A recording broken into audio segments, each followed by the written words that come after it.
A paz do Senhor, seja bem-vindo a mais uma aula aqui do EBD em Foco. Meu nome é Herberson, vou ministrar agora a lição 5 do terceiro trimestre do ano 2019, da revista CPAD, a lição que traz como título A Mordomia da Igreja Local. Isso mesmo, nós vamos falar hoje da igreja. E essa lição é aquela lição que poderia ser dividida em 3 lições. A gente vai ver aqui 3 assuntos diferentes, mas relacionados, que está falando da igreja como um todo.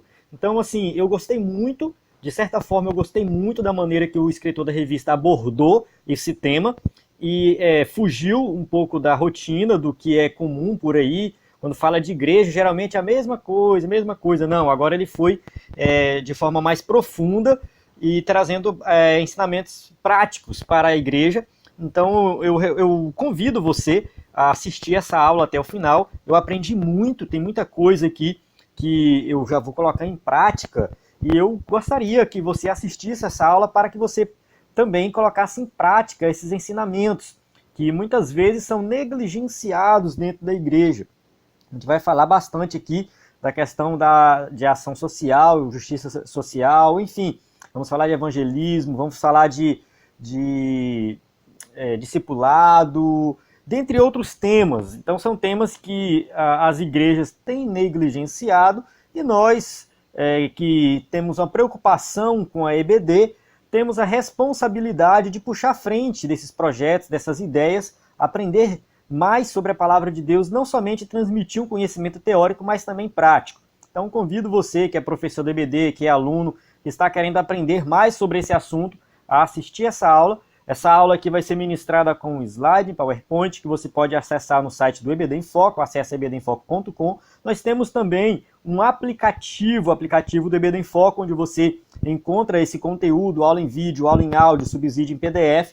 Basta procurar na Play Store, por enquanto somente para Android, o aplicativo do EBD em Foco, que tem todo o conteúdo na palma da sua mão. Ou dentro do site também você baixa aí todo o conteúdo. Essa aula aqui está sendo publicada em vídeo e em áudio. E tem também uma aula em PDF, além do slide em PowerPoint. Conteúdos de adultos, jovens e adolescentes. Basta você acessar o site ou baixar o aplicativo. Então vamos lá, vamos começar aqui a nossa aula. Tenho certeza que vai ser uma bênção para a nossa vida. O textuário diz o seguinte: escrevo-te estas coisas para que saibas como convém andar na casa de Deus, que é a igreja do Deus vivo, a coluna e firmeza da verdade. 1 Timóteo 3, 14, 15. Vamos lá. O cristão deve valorizar a igreja local como um ambiente de adoração, comunhão e serviço ao reino de Deus. Vivemos em uma época em que muitos estão ignorando a igreja local, mas nós temos que valorizar a igreja local, a sua congregação, porque ali é um ambiente onde você vai ter comunhão com o próximo, você vai mostrar um serviço a Deus, ao reino de Deus. Então a igreja local ela deve ser valorizada. Essa é a ideia dessa aula, que nós possamos valorizar mais a nossa igreja local. A leitura bíblica em classe se encontra em Atos 9, 31, 1 Coríntios 1, 1 e 2 e Hebreus 10, 24 e 25. A gente pula essa leitura para ganhar tempo no vídeo, mas é uma leitura importante. Recomendo você ler texto e contexto para compreender melhor essas passagens, mas elas são base para todo o assunto, tudo que a gente vai ministrar de agora em diante. Introdução. A igreja local é formada por pessoas que se reúnem para adorar, congregar e servir a Deus. Então a igreja, ela tem essa característica. Não fazia muito sentido se nós crêssemos em Jesus como Salvador e cada um ficasse na sua casa, não tivesse relacionamento, não tivesse um local para ir lá, para trocar ideia, para ajudar uns aos outros, para adorarmos juntos, louvarmos juntos. Então, assim, dentro da perspectiva humana, vamos colocar, todas as vezes que tem várias pessoas que gostam do mesmo tema, do mesmo assunto, essas pessoas se reúnem para trocar ideias. Seja um clube de futebol, seja um clube de xadrez, seja pessoas que gostam de rock, são pessoas que gostam de música clássica, não interessa o tema que essas pessoas gostam. O ser humano, por natureza, ele já forma comunidades. Essas comunidades elas se fortalecem de alguma forma. Então, assim, a igreja, é claro, ela não é apenas uma comunidade, onde as pessoas se reúnem para falar de Deus. Ela é muito mais do que isso. No entanto, o princípio básico é esse, é de reunião, de união, que ali a igreja se fortalece, os irmãos ajudam uns aos outros e trazem transformação para o reino de Deus, para a sociedade como um todo. Então a igreja ela é importante, tem gente que ignora, diz que não, que a igreja não é importante, mas como que o povo de Deus vai trazer transformação para a sociedade de forma individual? Tem que ser de forma coletiva. Jesus sempre pregou de forma coletiva, agiu de forma coletiva. Jesus estava ali agindo com os seus discípulos, com os seus seguidores. O povo de Deus no Antigo Testamento agia de forma coletiva. Por que que hoje vai ser diferente? Nós temos que agir e trabalhar de forma coletiva. O cristianismo é união, não é algo individual, mas é uma congregação de santos. Nesta lição, refletiremos sobre as nossas responsabilidades quanto ao lugar do qual desenvolvemos nossa comunhão com o Pai Celeste e com o irmão em Cristo, com os irmãos em Cristo. Então, dentro da igreja local é onde nós temos responsabilidades e desenvolvemos responsabilidades de comunhão, é onde realmente nós fazemos a diferença agindo em conjunto. A mordomia dos bens espirituais, tópico 1. A mordomia e a valorização da palavra de Deus. Então a gente vai começar falando da palavra de Deus. Primeiro subtópico aqui, vamos falar disso, ao longo dos séculos, Deus confiou a proclamação de sua palavra aos seus seguidores. Então assim, Deus, ele sempre teve o desejo de se comunicar com a humanidade. Deus se comunicava com Adão e Eva ali no Jardim do Éden, Deus falava com eles ali, então era uma intimidade muito maior. Essa intimidade foi perdida depois do pecado, e Deus começou a se comunicar com a humanidade de forma oral ali, transmitindo, houve uma transmissão oral a princípio da palavra de Deus, depois surgiu a escrita e essa palavra foi registrada. Então tudo que Deus tem para nós foi registrado de forma escrita e o produto disso é a Bíblia. O que nós temos hoje registrado na palavra de Deus, a Bíblia foi a forma que Deus encontrou para se comunicar com a humanidade. Então Deus sempre falou, há mais de 1490 anos antes de Cristo, Deus falou com Moisés ali, e foi Moisés que começou a registrar essas palavras. Até Moisés era tudo passado de forma oral, ali Abraão, Isaac, Jacó, o povo sabia da palavra de Deus, conhecia a palavra de Deus, mas numa transmissão oral, e Moisés registrou essa palavra. Deus falou também por intermédio de profetas, de Samuel até Malaquias. Então Deus usou homens, usou pessoas para escrever essas palavras, para transmitir essas palavras, para que elas ficassem registradas e nós tivéssemos aqui acesso hoje à palavra de Deus. Então, o que a gente observa é que Deus está sempre usando pessoas para registrar aquilo que Ele tem para nós. Então aqui Deus falou e nos últimos dias revelou-se através de seu Filho Jesus Cristo. Olha só o que diz em Hebreus 1:1. Havendo Deus antigamente falado muitas vezes de muitas maneiras aos pais pelos profetas e a nós falou-nos nesses últimos dias pelo Filho. Então a palavra revelada de Deus de forma plena, completa é Jesus Cristo. Então nós temos que olhar para Cristo porque ali nós encontramos a revelação completa de Deus para nós. Quer saber como que Deus fala conosco? Olhe para Cristo. Quer saber como que nós devemos agir? Qual a vontade de Deus para a nossa vida? Olhe para Cristo. Ele deu o exemplo. Ele mostrou como fazer. Então Jesus Cristo é a revelação plena de Deus. E como que eu fico sabendo sobre Cristo? Através da Bíblia. É na Bíblia que eu encontro o registro de quem foi Jesus Cristo. E quando eu creio em Cristo como Salvador, nós participamos de uma união com Cristo. Nós começamos a viver a vida de Cristo. Nós começamos a ter intimidade com Ele. Mas nós temos um encontro com Cristo através da palavra de Deus, da Bíblia Sagrada. Então, olhe para a palavra de Deus e nela você vai encontrar a palavra revelada que é Jesus Cristo. Hoje, pastores, evangelistas, discipuladores e professores da escola dominical são os mordomos que cuidam da evangelização e do discipulado nas igrejas locais. Não é que os pastores, evangelistas, dentre outros, vão trazer uma palavra nova além da Bíblia. Não. Hoje nós temos uma responsabilidade de transmitir essa palavra sendo fiel ao seu texto, contexto histórico, contexto cultural. Nós temos que ler essa palavra, interpretar ela e transmitir ela de forma atualizada para os dias de hoje, para que nós possamos aprender hoje sobre a palavra de Deus a viver uma vida digna.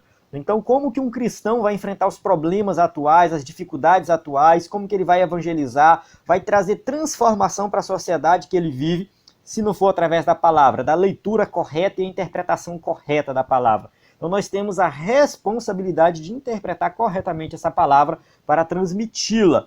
Então você que é professor de EBD, principalmente, né, que tem ali uma classe onde você vai transmitir um ensinamento usando uma revista, mas claro, baseado nas escrituras, você tem uma responsabilidade muito grande de interpretar corretamente a Bíblia. Por isso que o EBD em Foco sempre fala de interpretação bíblica, tem um curso de interpretação bíblica dentro do site, do aplicativo do EBD em Foco, justamente para ajudar professores da EBD a fazer uma interpretação correta. O curso totalmente gratuito, material gratuito, você acessa lá esse material para que você possa saber fazer uma interpretação correta, uma exegese, uma hermenêutica correta das Escrituras, porque é nossa responsabilidade hoje transmitir a palavra de Deus.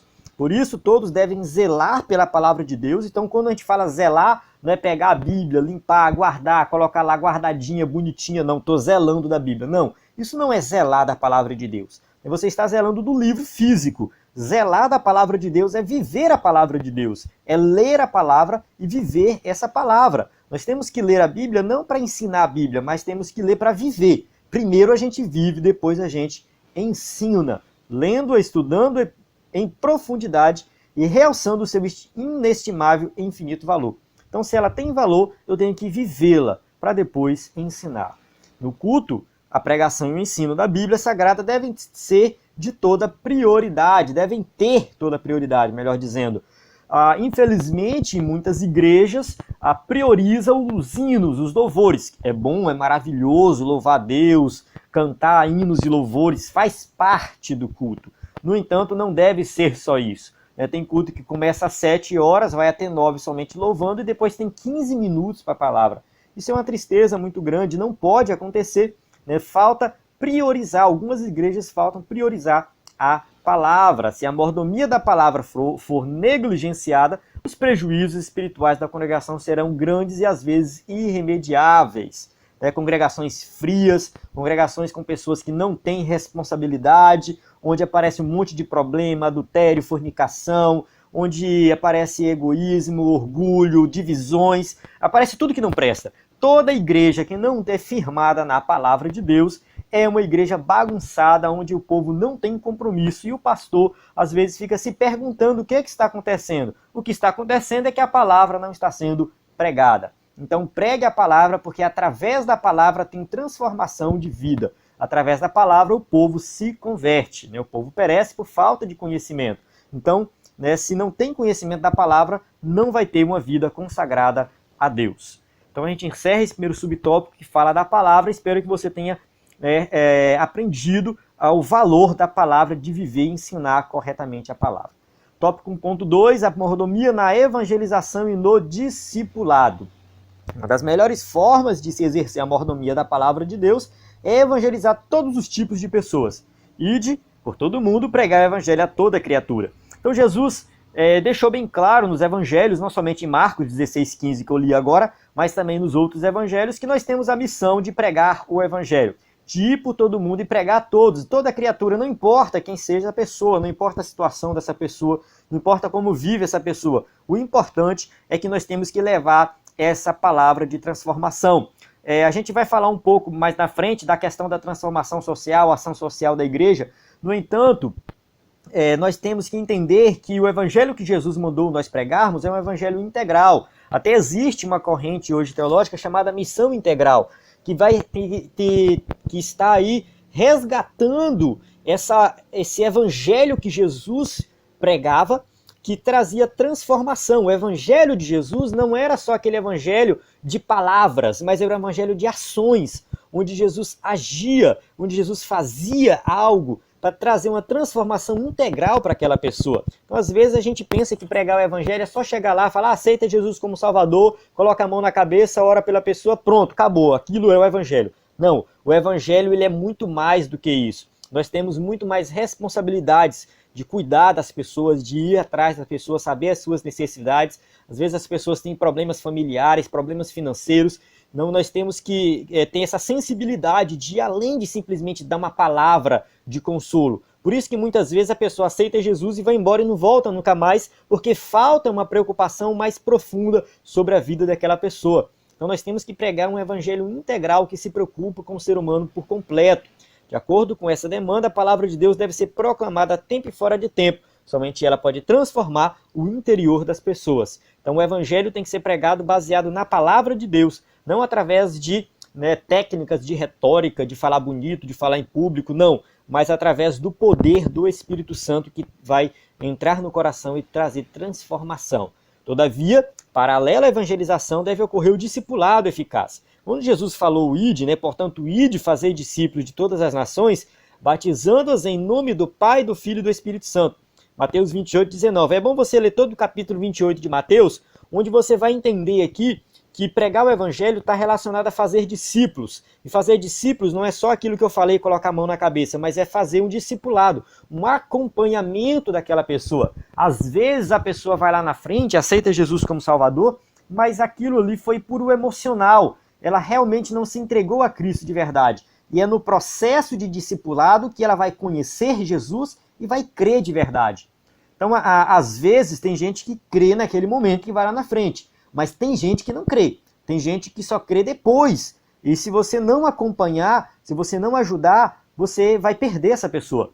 E até mesmo aquele que crê naquele momento, se ele não tiver um acompanhamento, se ele não tiver uma ajuda, um auxílio para ele crescer na vida espiritual, ele vai se afastar. Quem sabe em um outro momento, uma outra igreja, uma outra pessoa prega para ela, e ela se converte e tal, e tem um acompanhamento, mas nós não podemos perder a oportunidade de pegar todos aqueles que se convertem para fazer um acompanhamento, um discipulado para que ele possa se firmar e crescer na vida espiritual. Sem discipulado, não há aprofundamento da fé, perseverança, fidelidade, maturidade cristã. Tem que ter discipulado, um novo nascimento, conversão, santificação e missão.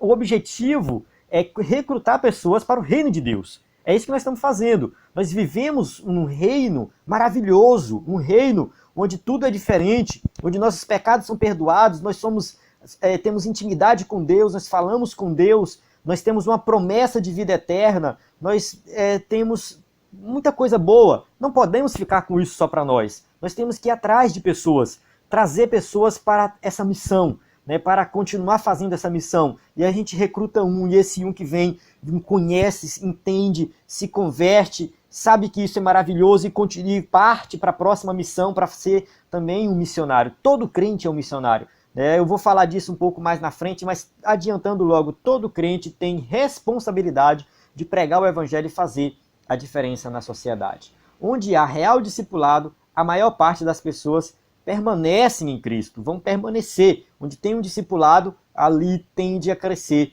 A igreja tende a crescer, as pessoas, tanto em qualidade como em quantidade. Agora, quando não há um discipulado, quando é ignorado, há realmente um crescimento pífio. A maioria vai desviar, vai na igreja uma vez, duas vezes e não volta mais. Então, a igreja já foi constatado através de pesquisa que quando a igreja tem um padrão ali de discipulado, um programa de discipulado, melhor dizendo, as pessoas se firmam muito mais e a igreja cresce muito mais. A mordomia no uso dos dons espirituais. Agora vamos para um próximo tópico, um pouco mais profundo aqui. Os dons espirituais são concedidos por Deus para dar poder e unção à igreja. O que são dons espirituais? É para a igreja. O objetivo é que ele possa agir. Quem recebe dons espirituais tem o propósito de usar esses dons para crescimento e edificação da igreja. Eles confirmam a pregação da palavra a fim de glorificar a Deus. Então, um pregador que tem unção, que tem o dom da palavra, que vai entregar uma mensagem ali, através que ele recebeu um dom de pregar, de ensinar, ele vai trazer algo diferente.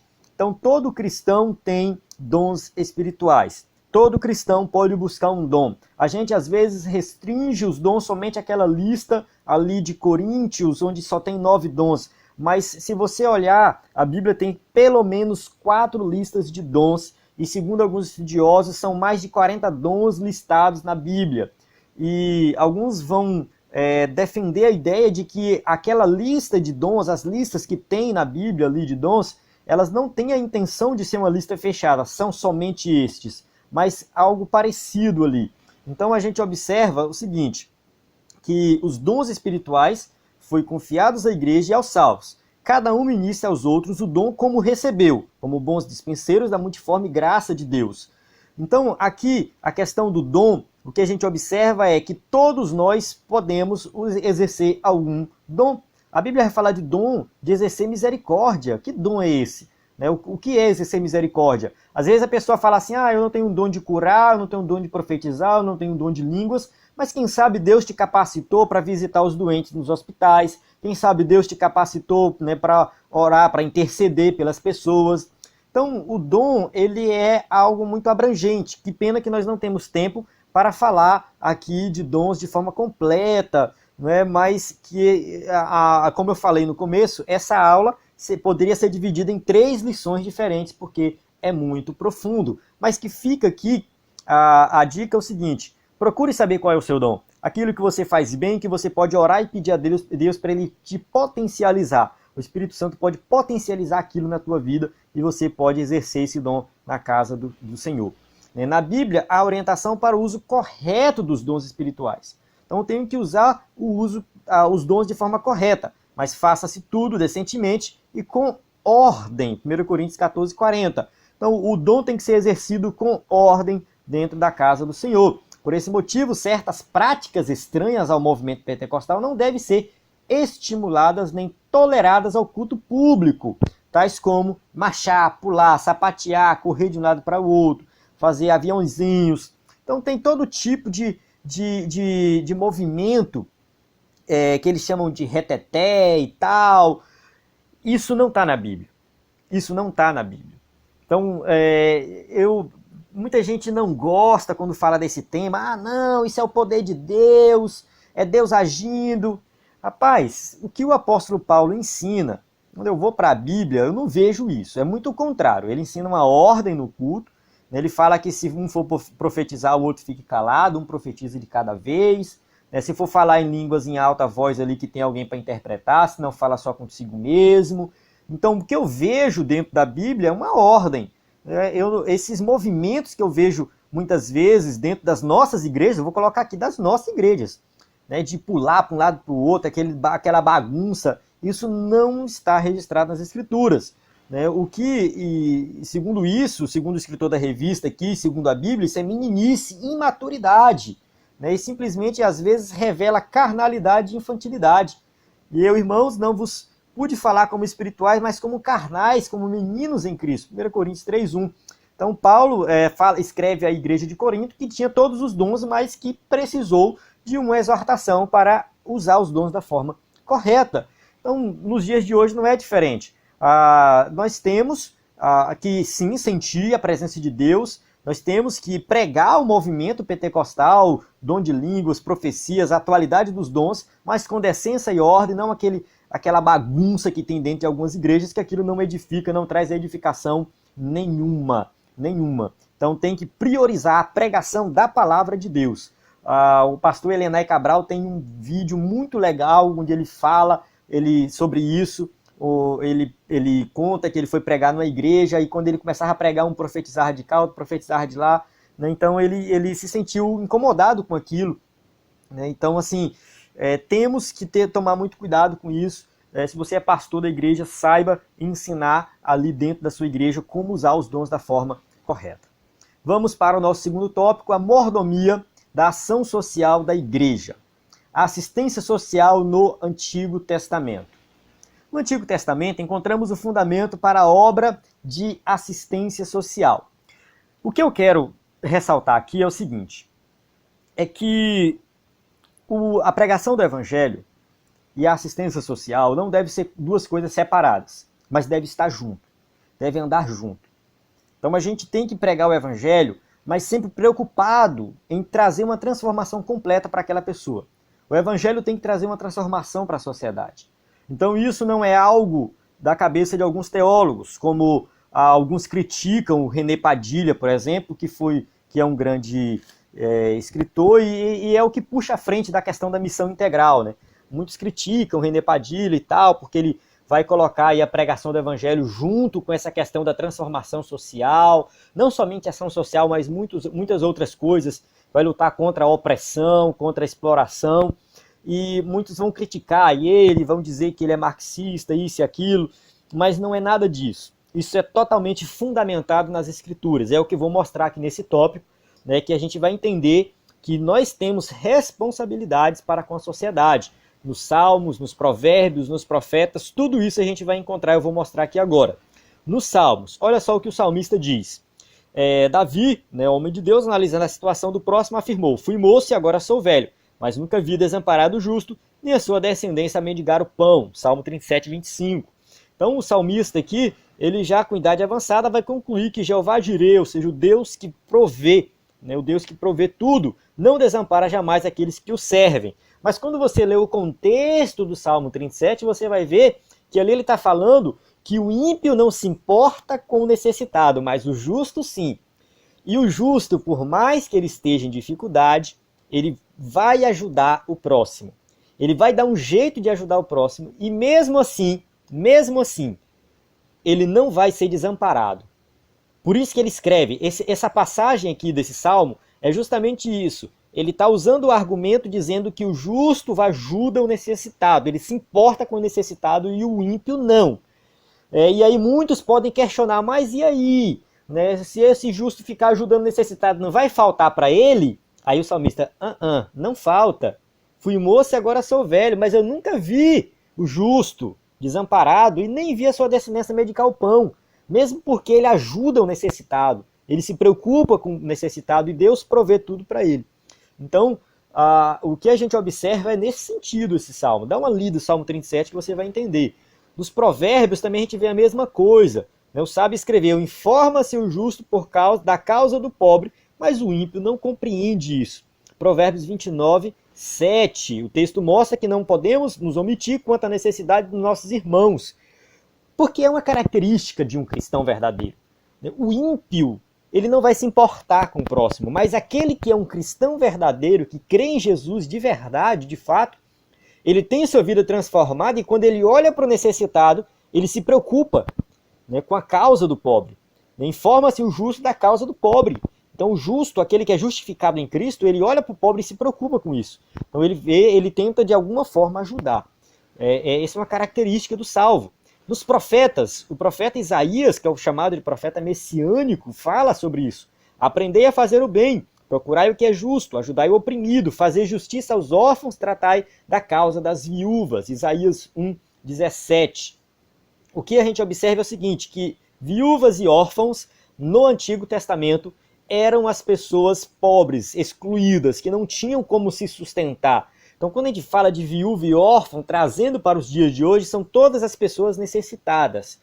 E se você ler o contexto de Isaías, capítulo 1, você vai ver também que aqui o povo estava fazendo sacrifício, estava orando, estava lá, né, adorando a Deus na sua plenitude. No entanto, estavam se preocupando com a justiça, não estavam se preocupando com a justiça social. Estavam ignorando os necessitados, pobres, os oprimidos, órfãos, viúvas. Estavam esquecendo dessa parte. E aí Deus vai lá e usa o profeta Isaías para chamar a atenção para eles. É isso que vocês têm que fazer. Não adianta nada ter aquela adoração linda e maravilhosa se você não está preocupado com os pobres e os necessitados. Jeremias também, o profeta das lágrimas, fala desses oprimidos. Assim como diz o Senhor: exercei o juízo e a justiça e livrai o expoliado da mão do opressor. E não oprimais ao estrangeiro, nem ao órfão, nem à viúva. Não façais violência, nem derrameis sangue inocente neste lugar. Jeremias 22, 3. Então Jeremias está profetizando para o rei. Ele está falando para o rei que está ignorando isso. Nem os reis escapavam. A Bíblia não diz que toda autoridade foi constituída por Deus, mas quando a autoridade sai do seu propósito, Deus vai lá e chama a atenção. Então o rei de Judá estava ignorando. Esse rei aqui ficou só 3 meses no poder e depois, né, foi levado para o Egito e pronto, ficou para lá. Olha só, é algo condicional. Se você ler Jeremias 22, você vai ver que é condicional. Se você fizer isso, você vai ser abençoado, mas se você não fizer, você vai sofrer as consequências. Ele não fez e sofreu as consequências. Então, assim, esqueceu de ajudar aqueles pobres e oprimidos. O profeta Ezequiel também, né, não deixou de contribuir, protestando contra Jerusalém, contra todo o povo, por sua omissão em atender aos pobres. Eis que esta foi a iniquidade de Sodoma, tua irmã. Soberba, fartura de pão e abundância, e de ociosidade teve ela e suas filhas. Mas nunca fortaleceu a mão do pobre e do necessitado. Ezequiel 16:49. Ezequiel já está num outro contexto, num contexto já de exílio, mas mesmo assim Deus está falando para Jerusalém, para o povo. Vocês estão piores do que Sodoma e Gomorra. No caso aqui ele fala somente Sodoma, né? Ele cita Sodoma e, se eu não me engano, a Babilônia, enfim, não lembro agora, mas ele cita aqui Sodoma. Dentro do contexto ali, Sodoma e Gomorra. Ricas tinham tudo, mas não fortaleceu a mão do pobre e do necessitado, não ajudou o necessitado. E vocês estão do mesmo jeito, vocês estão pior do que eles. Então o juízo de Deus veio sobre eles porque eles ignoraram. Às vezes a gente fala assim, porque o povo não guardou a lei, mas a lei é tudo isso. A lei é tudo isso, se preocupar com o pobre, com o necessitado, amar o próximo. Isso faz parte da lei e eles não guardaram essa lei. Zacarias também veio falar dessa questão da viúva, dos órfãos. Né? Assim falou o Senhor dos Exércitos, dizendo, executai juízo verdadeiro, mostrai piedade e misericórdia cada um para com seu irmão. E não oprimais a viúva, nem o órfão, nem o estrangeiro, nem o pobre, nem intente cada um em seu coração o mal contra o seu irmão. Zacarias 7, 9 e 10. Então o que a gente observa nessas passagens é que todo o Antigo Testamento, Deus mostra uma preocupação com o pobre necessitado. Deus mostra uma preocupação contra os oprimidos. Deus vai condenar todo tipo de opressão. Isso é bíblico. Então nós não podemos ignorar isso. Nós não podemos viver ali dentro das quatro paredes, a nossa igreja, estamos de boa, temos tudo, temos um som bom, uma luz boa, um ar-condicionado. Estamos satisfeitos com isso aqui e ignorar essa parte social. O evangelho ele tem que ser completo, ele tem que ser integral. A assistência social no Novo Testamento. Vamos ver que o Novo Testamento também vai falar disso, nos evangelhos, nos Atos dos Apóstolos, nas epístolas. Nos evangelhos a gente vê Jesus multiplicando ali pães e peixes, mostrando que ele tem uma preocupação com a multidão. Jesus, ele sentiu compaixão daquela multidão, porque viu que eles estavam famintos e Jesus se preocupou em alimentar a todos. A gente observa aqui que Jesus exerceu o seu ministério na Galileia, uma região pobre e excluída. A maior parte do seu ministério, não todo, né? A maior parte do seu ministério na Galileia eram regiões excluídas, onde as pessoas sofriam uma grande opressão, principalmente do Império Romano. Eram também... sofriam um certo preconceito dos judeus que moravam ali em Jerusalém, em Judá, né, porque o pessoal da Galileia era um pouco mais afastado, tinha muitos estrangeiros, então ali eles sofriam realmente muito preconceito, uma certa exclusão, mas Jesus exerceu seu ministério entre os pobres, os necessitados, trazendo uma transformação. Continuando aqui, né, Jesus ele dá muita importância à necessidade em socorrer os famintos. Da mesma forma, a igreja local, os cristãos têm o privilégio de prover alimento necessário para aqueles que necessitam do pão cotidiano. Nós temos que imitar a Cristo e suprir as necessidades daqueles que precisam do pão de cada dia. Em Atos dos Apóstolos, a gente observa que os diáconos foram escolhidos para trabalhar na assistência social da igreja. Escolhei, pois, irmãos, dentre vós, 7 homens de boa reputação, cheios do Espírito Santo e de sabedoria, aos quais constituamos sobre ele este importante negócio, Atos 6:3. Por quê? Porque ali eles estavam, os que ministravam a palavra, não podiam parar para depois cuidar das viúvas e dos órfãos. Então escolheram pessoas específicas para aquilo. Isso é igreja. Isso é igreja. Cada um tem uma função. Enquanto um está ali para ensinar, o outro está para ajudar, para visitar os pobres necessitados, outro está para visitar os presídios, outro está para visitar os doentes nos hospitais. Enfim, sempre tem alguém responsável por alguma área. E a igreja como um todo vai ajudar, né, a obra de Deus crescer e trazer uma transformação para a sociedade. Então, a característica principal da igreja primitiva é que tinham tudo em comum. Tinham tudo em comum. Eles agiam juntos e ninguém passava necessidade. As epístolas, a gente vê Tiago, né, trazendo um alerta para a igreja. Ele vai falar o seguinte, que a religião pura e imaculada para com Deus Pai é esta: visitar os órfãos e as viúvas nas suas tribulações e guardar-se da corrupção do mundo. Então aqui, o que a igreja tem que fazer? Visitar os órfãos, as viúvas, ou seja, visitar os necessitados. Essa é a religião verdadeira. Isso aqui está de acordo com o Antigo Testamento, que no Antigo Testamento a passagem de Isaías capítulo 1 vai justamente criticar isso. Uma religião simplesmente da boca para fora, onde fazia todo tipo de ritual lá no templo, mas esquecia dos pobres, dos necessitados e dos oprimidos. E isso não é diferente nos dias de hoje. Acontece muito, muito hoje. E Tiago completa: a fé sem obras é morta em si mesma. Então não adianta a gente querer pregar uma fé sobrenatural, algo, né, tenha fé em Jesus, mas que não tem obras, que não traz impacto, que não tem ação social, que não tem prática. Né? A fé tem que ter prática. O apóstolo Paulo, ensinando sobre os dons, dá ênfase ao ministério de socorro aos pobres e carentes. Ou o que exorta, use esse dom em exortar, o que reparte, faça-o com liberalidade. Olha só, o que reparte, o que gosta de repartir, né?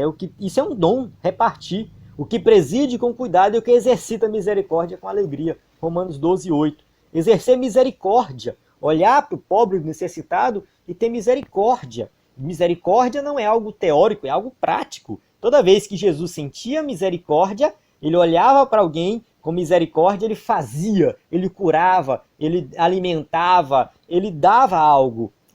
Então, ter misericórdia não é só você sentir uma tristeza porque você está vendo alguém padecendo necessidade, mas é quando você sente a tristeza e faz algo para que aquela tristeza acabe. Né? Seja dando um alimento, seja, sei lá, pagando uma conta de energia, ajudando aquela pessoa de alguma forma, dando uma assistência, além de simplesmente palavras, mas agindo na prática. Tópico 2.3, agindo para a glória de Deus e o alívio do próximo. Não precisamos, portanto, do socialismo ou do marxismo ou da teologia da libertação para acolher e cuidar dos necessitados. Então, o que acontece? Hoje, muitos acham, né, que foi Karl Marx que veio trazer aí uma ideia de cuidar dos oprimidos, né, da classe trabalhadora da época dele, que sofria muita opressão, trabalhava 16 horas por dia e as pessoas continuavam pobres, recebendo salários, né, pequenos que não dava para sobreviver direito. Enfim, Karl Marx surgiu num contexto de opressão, mas nós não precisamos disso, porque a Bíblia já ensina sobre esse tema. Eu estou lendo o livro, né, do René Padilha, O que é Missão Integral, e ele fala aqui na versão que eu tenho, a página 46, ele vai falar assim, ele vai citar um autor e ele vai falar assim, que o comunismo é um juízo de Deus contra as igrejas e os cristãos. Ele jamais teria surgido ou adquirido o poder que chegou a ter se os cristãos tivessem sido fiéis à sua vocação revolucionária. O cristianismo ignorou o seu papel de trazer uma transformação na sociedade, combatendo todo tipo de opressão, fazendo justiça social. O que aconteceu na história, que a gente observa, é que muitas vezes o cristianismo apoiou a opressão. Muitas vezes o cristianismo apoiou coisas erradas. A escravidão, por exemplo, recebia apoio do cristianismo. Adolf Hitler recebeu apoio da maioria dos cristãos da Alemanha. Então, o que acontece é que nós não deveria ser assim. Olhando para o Antigo Testamento, para o Novo Testamento, olhando para o que Jesus ensinou, nós como cristãos, nós deveríamos ser os primeiros a lutar contra a opressão. Nós deveríamos ser os primeiros a lutar contra as injustiças sociais. Então, quando surgiu, como a igreja cristã ignorou isso, surgiu movimentos como o marxismo, comunismo, socialismo, enfim, surgiu vários movimentos.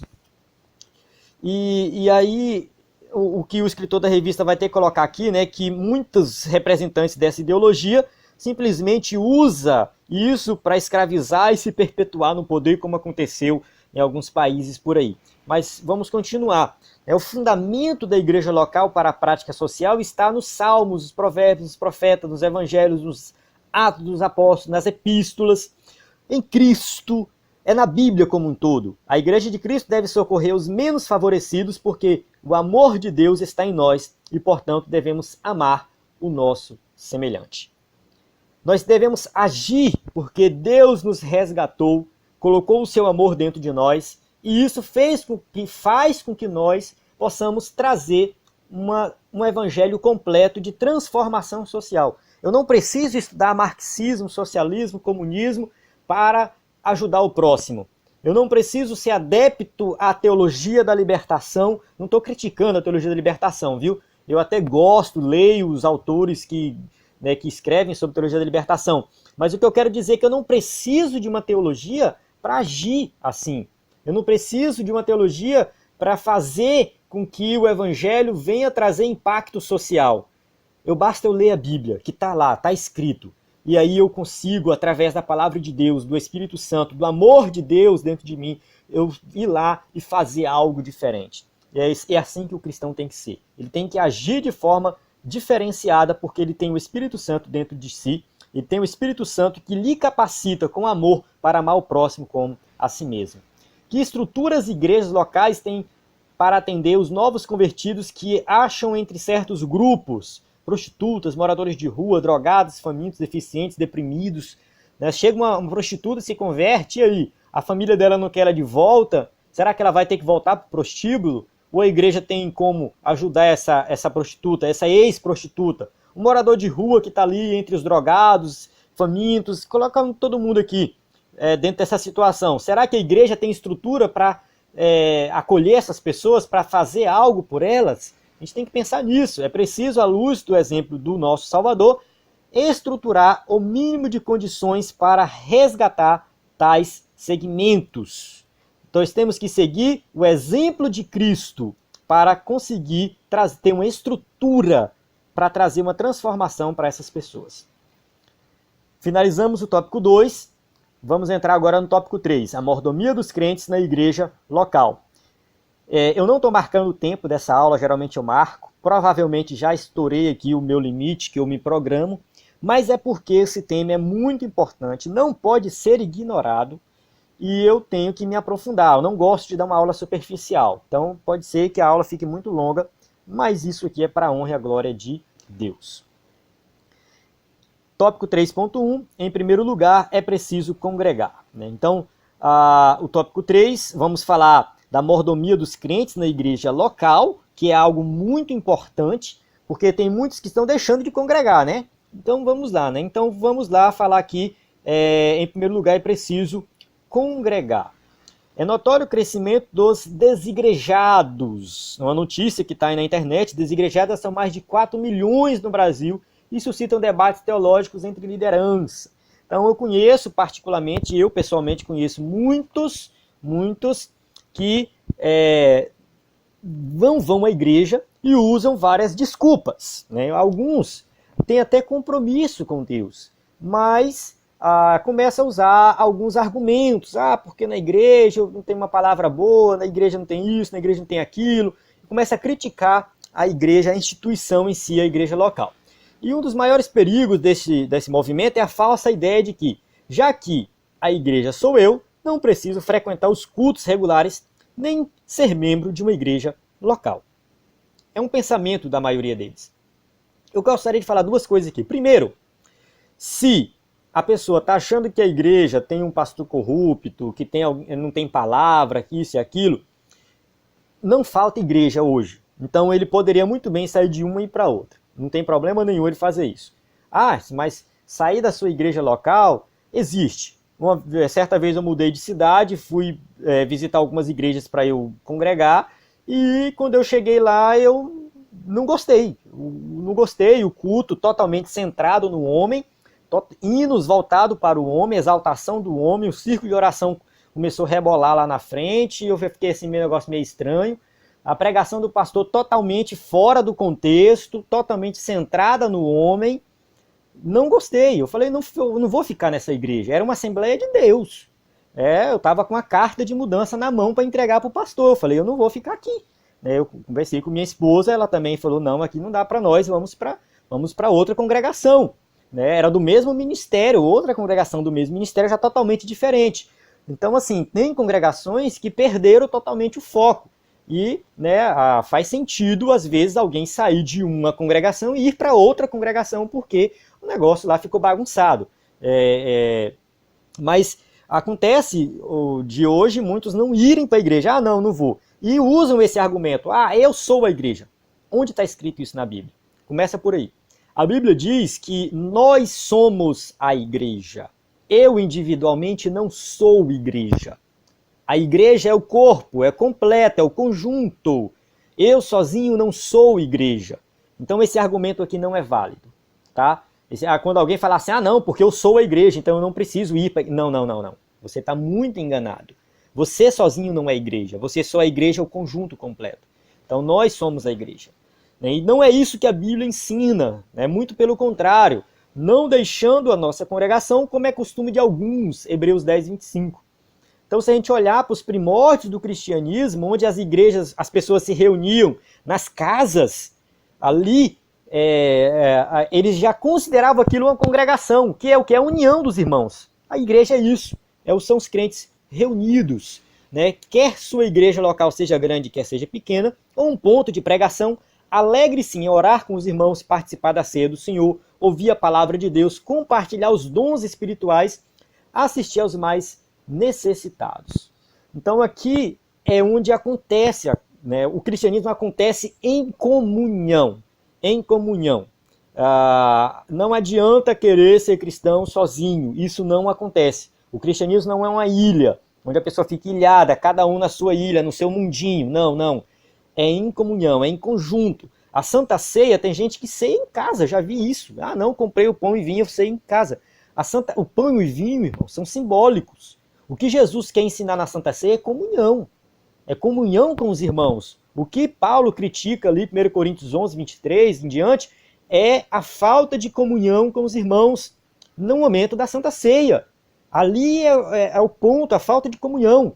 Então o problema ali era a comunhão. Então assim, a Santa Ceia não é algo individual. Eu não posso comprar o pão e vinho, orar, consagrar e ceiar em casa sozinho. Estou tendo comunhão com quem? Então, tudo tem a ver com comunhão com os irmãos. Então, partilhar dons espirituais, ajudar os necessitados, seria muito mais interessante em conjunto do que sozinho. Então, tá congregando, tá na igreja local, isso é de suma importância para a vida cristã. Tenha alegria em congregar. Alegrei-me com os que me disseram, vamos à casa do Senhor. Salmo 122, 1.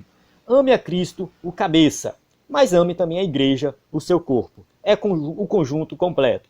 Se você quiser fazer parte da cabeça, que é Cristo, mas não fazer parte do corpo, está errado isso aí. Está sem sentido, totalmente antibíblico. Líderes cristãos como mordomos. Os pastores das igrejas locais, como mordomos cristãos, têm grande responsabilidade diante de Deus e das almas que lhes são confiadas. Então, os líderes cristãos têm uma responsabilidade diante daquilo que ele está ali governando, a igreja e as almas que estão ali. E Jesus ensinou como fazer isso, Como que Jesus ensinou? Ele lavou os pés do discípulo. Entendeis o que tenho feito? Porque eu vos dei o exemplo, para que como vos fiz, façais vós também. João 13, 12, 15. Jesus dá o exemplo de humildade. Aqui está claro que nenhum líder deve se comportar como maior do que os outros.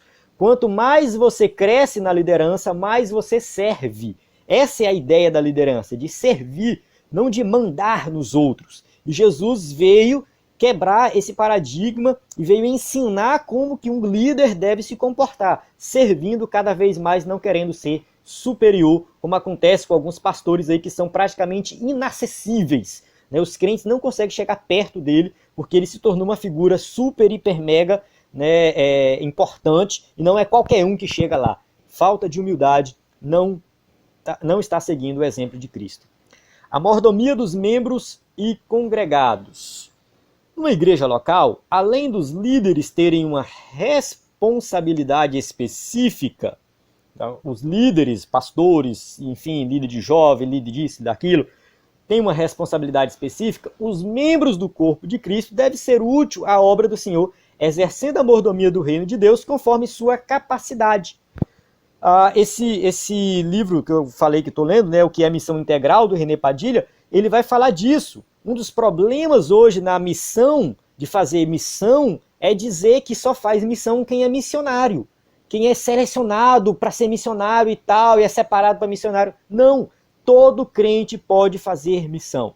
Todo crente pode pregar o evangelho, dar exemplo e agir. Agir. A questão da ação é muito importante. Todo crente tem essa capacidade.